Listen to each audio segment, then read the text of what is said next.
can treat this part as another constant so that you can have y is equals to k exponential negative 2x. Okay, now remember the boundary conditions that we are given. When y is equal, when x is 0, y is 1. So we use that one.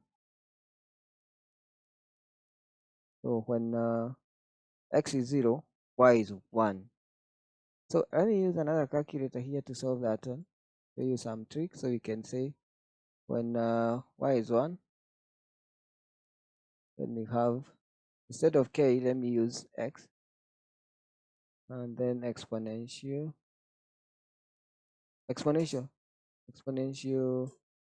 negative 2 times 0.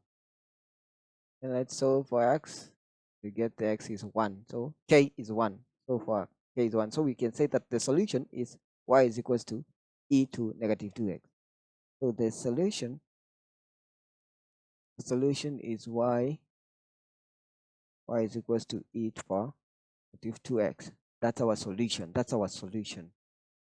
Okay, so meaning if we plot, that's what we should get. When we get y is equals to, maybe we can get the value of y by just put in x. If x is 0, y is 1. That's what we should get in our function, in our plot. And this is what we see. When x is 0, this is x-axis. When x is 0, you can see y is 1. And maybe we can pick a point.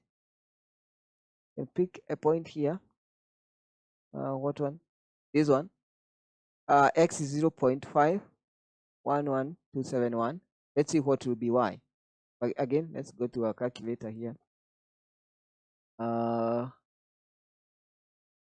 me clear everything.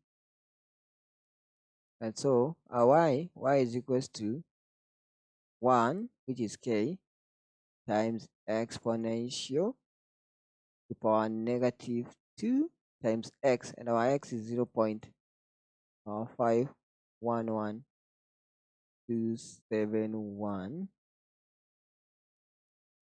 And you can see what we are getting is 0.3596.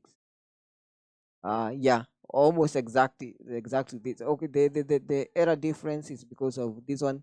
It's rounding off.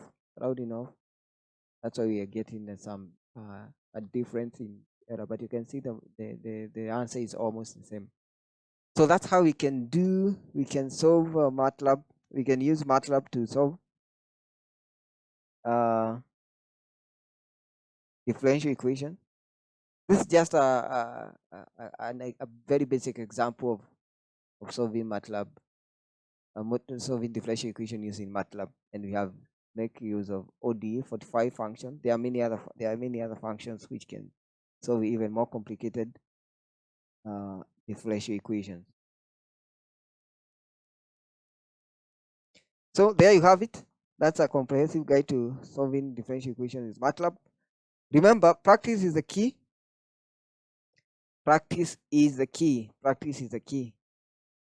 So quick recap: we have seen what differential equations are, and we have seen we can think of them as equations governing the rate of change in most of even in engineering and in circuits, in electric circuits, DC. And now it's just a simple script.